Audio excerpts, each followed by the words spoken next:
Dans cette vidéo, nous vous racontons l'histoire méconnue de Shania Twain tout en vous montrant quelques photos rares d'elle. Née le 28 août 1965 à Windsor, dans l'Ontario, Shania Twain a eu un début de vie difficile. Ses parents ont divorcé alors qu'elle n'avait que 2 ans, et sa mère a déménagé avec Shania et ses 2 sœurs à Timmins, dans l'Ontario.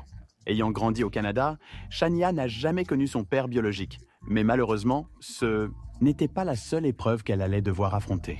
Les vraies difficultés ont commencé lorsque sa mère s'est remariée avec un homme nommé Jerry Twain, un Ojibwe de Mendociman, la réserve indienne voisine de Matagami. Jerry était connu pour être violent et abusif, et son mariage avec la mère de Shania n'a fait qu'empirer la situation pour la famille. Shania et ses frères et sœurs ont souvent été victimes de violences physiques et psychologiques de la part de leur beau-père. Les disputes régulières et les violences psychologiques ont atteint un tel niveau que la jeune Shania avait même peur de dormir, pensant que ses parents allaient se faire du mal pendant leur dispute. Alors que ce chaos avait déjà eu des répercussions sur sa santé mentale, son beau-père a également révélé un côté plus sinistre. À l'âge de 10 ans, Jerry a commencé à abuser sexuellement d'elle, et étant enfant, elle ne comprenait même pas ce qui lui arrivait. Mais il est évident que cela lui a causé des troubles mentaux qui allaient devenir si graves qu'ils allaient bouleverser sa vie. Malgré les bouleversements inimaginables qu'elle vivait chez elle, la musique était sa seule source de réconfort. Dès son plus jeune âge, elle a commencé à composer des chansons et à jouer avec les mots et les sons. Cependant, elle ne savait pas que cet amour pour la musique allait bientôt devenir un moyen de survie pour elle. Le caractère chaotique de son beau-père et son alcoolisme ont aggravé la situation financière de sa famille. Voyant sa famille souffrir pour subvenir à ses besoins fondamentaux, elle a dû prendre les choses en main et trouver un moyen de les aider. C'est alors, à l'âge de 8 ans, qu'elle a commencé à travailler comme chanteuse dans des bars locaux. Pour pouvoir payer ses factures, elle travaillait pour seulement 20 $, mais cette expérience allait être le point de départ de sa carrière de chanteuse. À l'âge de 13 ans, son talent a été remarqué et elle a été invitée à se produire dans l'émission Tommy Hunter Show de la CBC. Ce n'était que le début de son ascension vers la célébrité. En grandissant, Shania a continué à chanter et à se produire lors de divers événements et dans différentes salles locales. Elle a même rejoint un groupe appelé Longshot, qui jouait du top 40 dans sa ville natale de Timmins. Mais malheureusement, Longshot s'est rapidement dissous, laissant Shania à nouveau confrontée à des difficultés financières. C'est alors qu'on lui a proposé un emploi dans l'entreprise de reboisement de son père, dans le nord de l'Ontario. N'ayant pas d'autre choix, Shania a accepté le poste et a travaillé sans relâche chaque jour, marchant des kilomètres et transportant de lourdes charges d'arbres. Malgré les conditions de travail difficiles, elle a trouvé l'inspiration dans la solitude de la forêt et passait souvent son temps libre à écrire des chansons avec sa guitare. Mais l'amour de Shania pour la musique n'a jamais faibli et dès qu'elle a obtenu son diplôme d'études secondaires, elle a quitté Timmins pour poursuivre ses rêves à Nashville. Elle a commencé à chanter de la musique country et était déterminée à percer dans l'industrie. Ses efforts ont fini par payer lorsqu'elle a attiré l'attention d'un DJ torontois qui a écrit un article sur elle dans un magazine de musique country. Cela lui a permis d'apparaître sur une chanson du musicien canadien Tim Denny et de décrocher un contrat comme chanteuse pour un groupe de reprises appelé Flirt. L'un des moments les plus marquants de la carrière de Shania a été lorsque la chanteuse de country Mary Bailey l'a vue se produire lors d'un événement local. Elle a été époustouflée par la voix et le talent de Shania, qu'elle a comparé à celui de Tanya Tucker.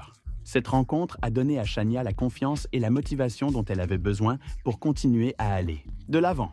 Elle était loin de se douter que sa vie allait prendre un tournant tragique. En 1987, alors que Shania était sur le point de percer dans l'industrie musicale, elle a reçu une nouvelle dévastatrice. Sa mère et son beau-père avaient été tués dans un accident de voiture.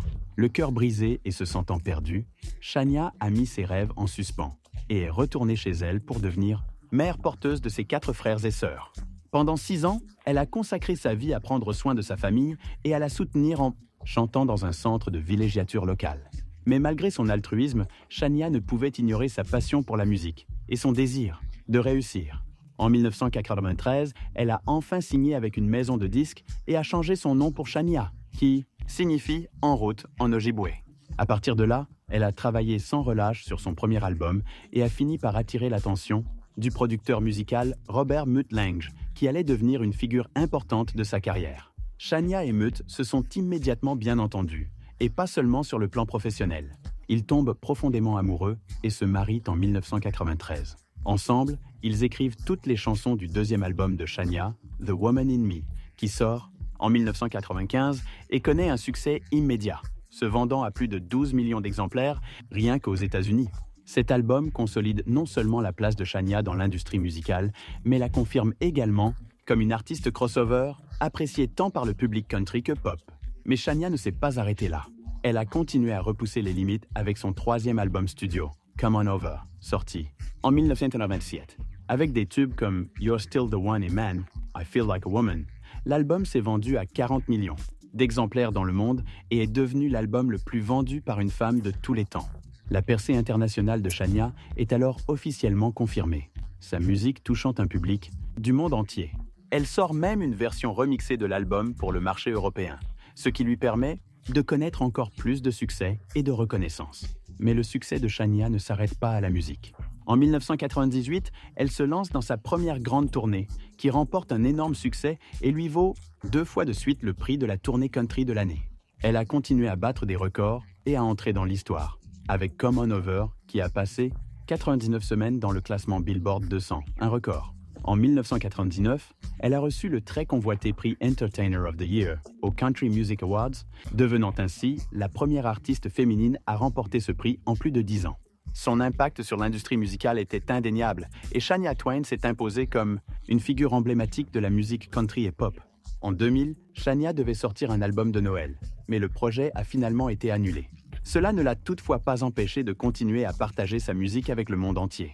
En octobre 2001, le label indépendant Limelight Records a sorti The Complete Limelight Sessions, un album comprenant 16 titres enregistrés à la fin des années 1980, avant que Shania ne signe son contrat avec Mercury. Cet album a permis aux fans de découvrir ses débuts et de constater le chemin parcouru par l'artiste. Mais la musique n'était pas tout dans la vie de Shania. En 2001, elle et son mari, Mutt Lange, ont accueilli leur fils Adja dans leur famille. Shania a veillé à donner la priorité à sa famille dans son emploi du temps chargé, faisant une pause dans ses tournées et ses enregistrements pour passer du temps avec sa famille qui s'agrandissait. Cette pause lui a également permis de revenir plus forte et plus créative que jamais. Et c'est exactement ce qu'elle a fait avec son album suivant, Up. Sorti en 2002 après une pause de 2 ans, Up mettait en valeur la polyvalence de Shania en tant qu'artiste, incorporant des éléments de country, de pop, de rock et même de musique du monde. L'album est sorti avec 3 disques différents, chacun présentant un genre différent. Country, acoustique, pop-rock et world dance. Cette approche unique de la sortie d'un album a été un énorme succès. Up se classe en numéro 1 du classement Billboard et se vendant à 874 000 exemplaires dès la première semaine. Le charme universel de Shania et ses tubes contagieux tels que I'm Gonna Get You Good et Forever and For Always ont fait de Up un succès mondial. L'album s'est classé numéro 1 en Allemagne et numéro 2 en Australie, tout en se classant dans le top 5 au Royaume-Uni et en France.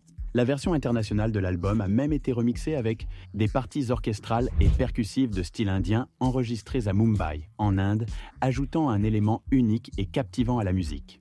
Elle n'était plus seulement une chanteuse de country, elle était devenue une superstar mondiale, brisant les barrières et inspirant les autres par sa musique et son succès.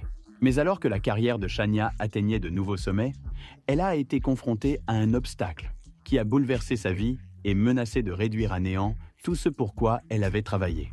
En 2003, alors qu'elle préparait sa tournée, Shania fait une balade à cheval et est piquée par une tique infectée par la maladie de Lyme. Au début, elle n'y prête pas attention, pensant qu'il s'agit d'un simple désagrément, mais très vite, les symptômes apparaissent.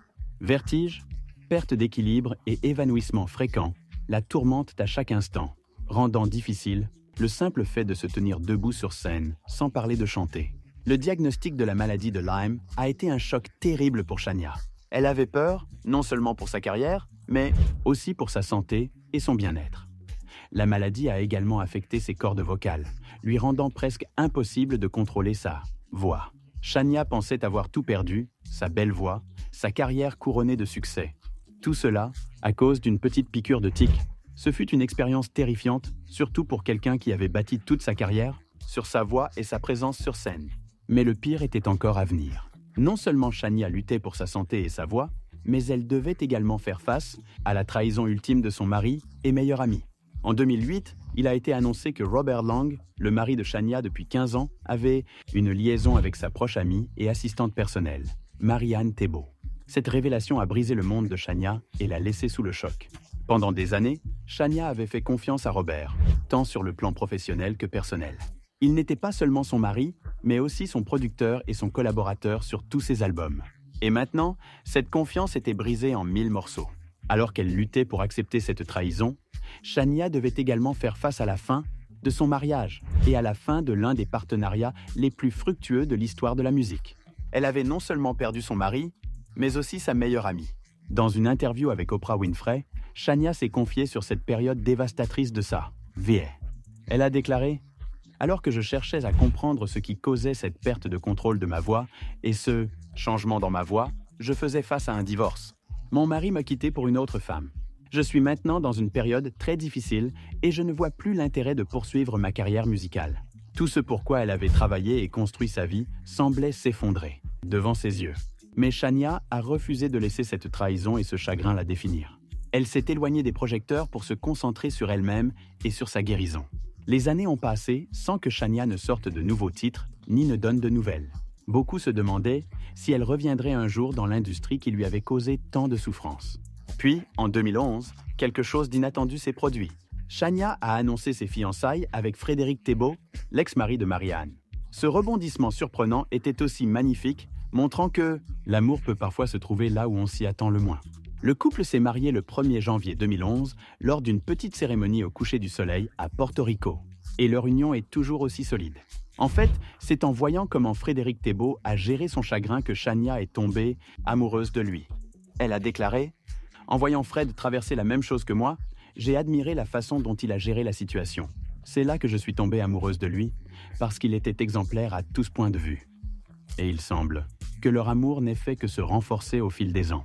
L'amour et le soutien de Frédéric, ainsi que sa propre résilience et sa détermination, ont aidé Shania à surmonter ses problèmes de santé et ses troubles émotionnels.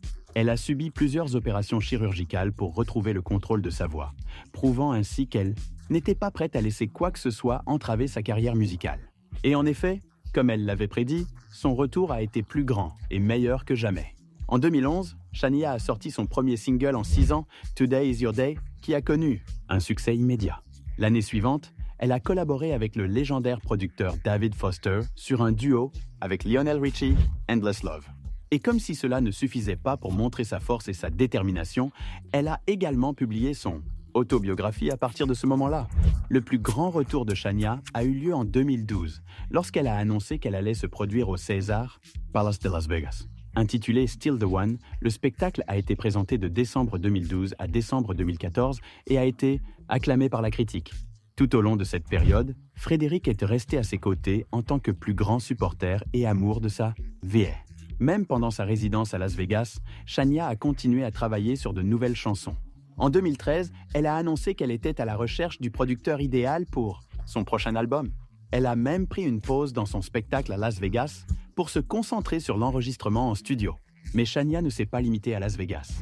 Elle s'est également produite au Calgary Stampede et a même été la tête d'affiche d'un spectacle à l'île du Prince-Édouard. Tout au long de cette période, elle a continué à taquiner ses fans avec des nouvelles d'une tournée prévue pour 2015. Fidèle à sa parole, Shania s'est lancée dans sa première tournée en 11 ans, qui a débuté à Seattle et s'est terminée à Toronto. Et alors que beaucoup pensaient qu'il s'agirait de sa dernière tournée, Shania a clairement indiqué qu'elle ne se retirait pas de la musique. En fait, elle travaillait déjà sur son prochain album, qu'elle a décrit comme émouvant. Et fidèle à elle-même, la talentueuse chanteuse a une fois de plus tenu ses promesses avec son 5e album studio, Now. Sorti en 2017, Now a fait ses débuts à la première place du Billboard 200, consolidant ainsi son statut de grande icône de la musique. Mais non contente de sortir un nouvel album, Shania a également annoncé une tournée mondiale pour promouvoir Now. Et elle n'a pas déçu, offrant des performances électrisantes à ses fans du monde entier. Mais l'influence de Shania va bien au-delà de la musique. En 2022, un documentaire Netflix sur sa vie, intitulé Not Just a Girl, est sorti. Il était accompagné d'un album compilation regroupant certains de ses plus grands succès et d'un nouveau titre éponyme. Une fois de plus, elle a prouvé qu'elle n'était pas seulement une fille, mais une force imparable dans l'industrie musicale. Et aujourd'hui, en 2023, à 58 ans, Shania ne ralentit pas le rythme. Elle a sorti son 6e album studio, intitulé Queen of Me, et s'est lancée dans une nouvelle tournée pour le promouvoir. Cet album est le premier qu'elle sort sous son nouveau label et a été salué par la critique. Sa résilience et sa détermination ont une fois de plus porté leurs fruits, car elle continue d'inspirer ses fans du monde entier avec sa musique et son histoire. Si vous avez aimé cette vidéo, n'hésitez pas à découvrir d'autres vidéos de belles femmes, d'antan sur l'écran de fin.